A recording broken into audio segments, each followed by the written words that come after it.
Hi folks, before I start today's video, I've just got to give a shout out to someone. I've had a shout out request from EJ's Blogs, so I've done my shout out.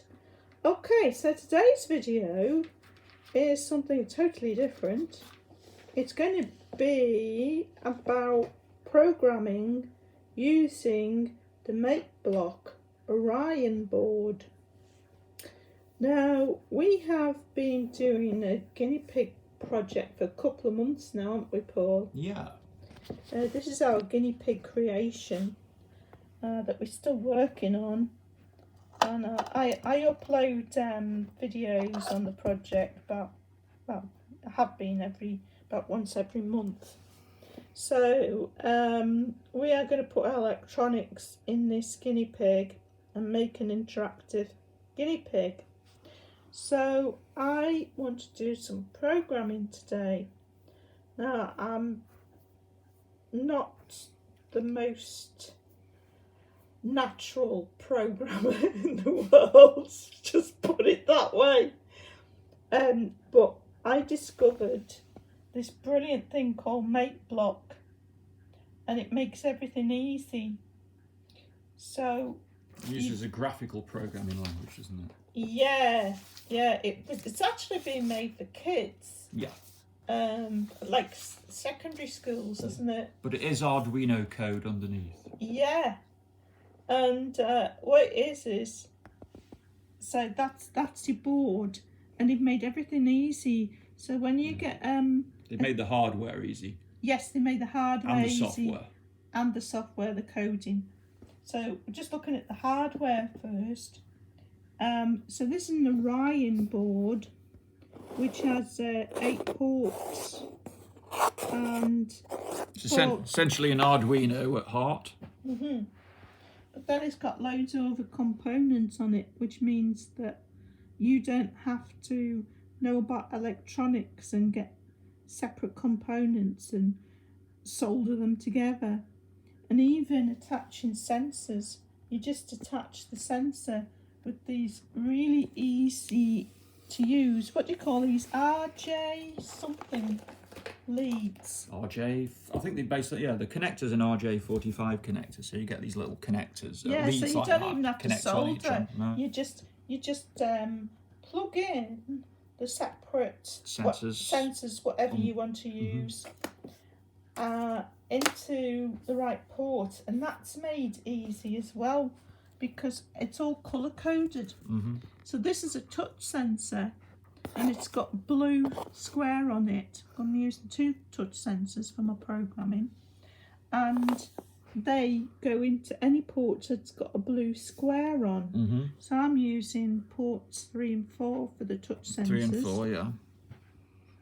And I'm using MP3 player, and that has got a white square on it, so that can go into any port that's got a white on it. On it, yeah. So I'm putting it in port 7. So what I've got on the MP3 player are some guinea pig sounds. On here, yeah. In fact, it's on an SD card, isn't it? Yeah, SD card.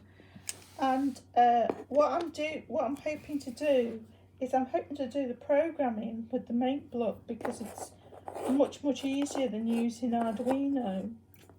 And when the program's written, the software automatically turns it into Arduino code. Yeah. So what I'm hoping is that the code can be uploaded into an Arduino Nano to use in the guinea pig. So, I mean, you could actually just use Makeblock stuff and put that on in a guinea pig, but obviously it's all bulky. Yeah, it's quite bulky, really, because it's been based on these connectors. And whilst this is an Arduino, it's got a lot more on it.